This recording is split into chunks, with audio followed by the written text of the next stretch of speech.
Assalamualaikum warahmatullahi wabarakatuh dan selamat sore Ibu dan teman-teman sekalian. Waalaikumsalam warahmatullahi wabarakatuh. Sore luar biasa tetap semangat. Berdirinya kami di sini, Bu, kami ingin mempresentasikan apa itu demokratis, bagaimana perilaku demokratis bisa menjaga persatuan bangsa. Namun sebelum itu, Bu, izinkan kami memperkenalkan diri kami. Saya Nira Zulfairi.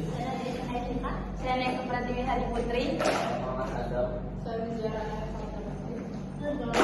Baik, selanjutnya ada demokratis dan demokrasi. Jadi apa itu demokrasi?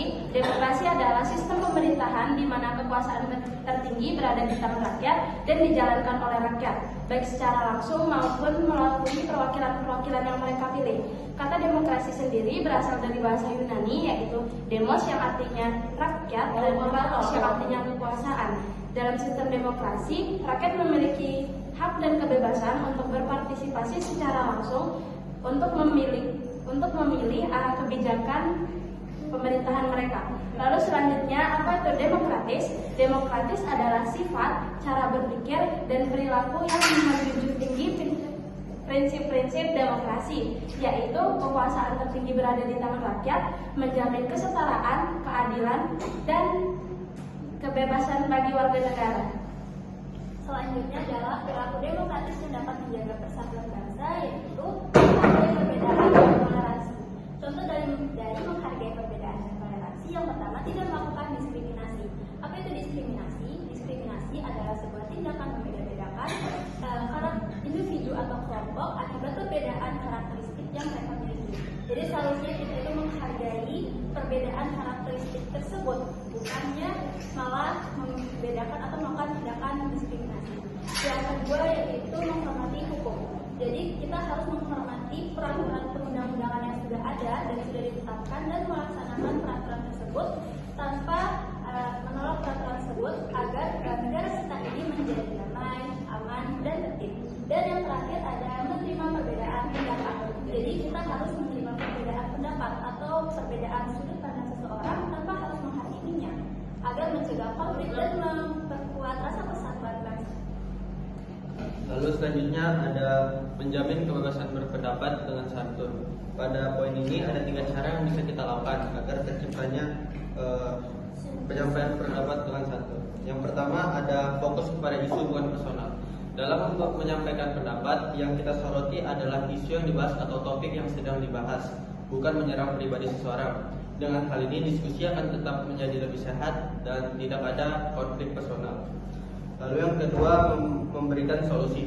Pendapat yang baik tidak hanya mengkritik, tetapi memberikan solusi demi kebaikan. Dengan hal ini menunjukkan bahwa kritik yang kita sampaikan bertujuan untuk perbaikan, bukan untuk menjatuhkan.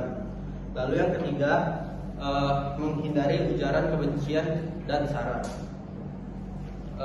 Kebebasan berpendapat memang harus kita sampaikan, tapi kita harus menghindari tanpa menghina suku, ras, agama, dan antar golongan. Serta kita harus menjauhi ujaran kebencian. Hal ini bertujuan agar terciptanya kerukunan antar masyarakat dan tidak ada konflik antar masyarakat. Selanjutnya yaitu melindungi hak asasi manusia.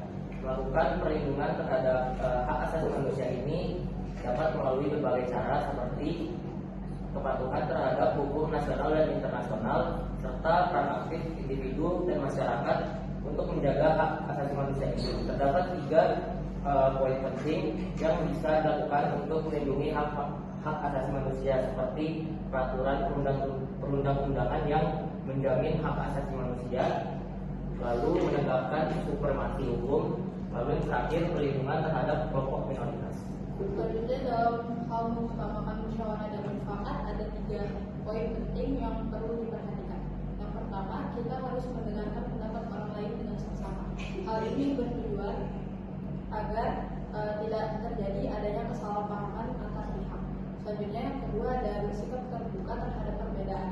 Jadi di sini maksudnya itu kita tidak boleh mementingkan ego kita sendiri. Jadi kita harus bersikap terbuka terhadap perbedaan.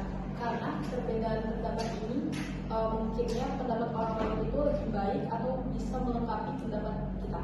Selanjutnya yang terakhir ada fokus pada solusi, bukan sekedar masalah. Sekian dari kelompok kami. Mohon maaf bila ada salah kata, Bu. Wassalamualaikum warahmatullahi wabarakatuh dan selamat sore Ibu dan teman-teman sekalian.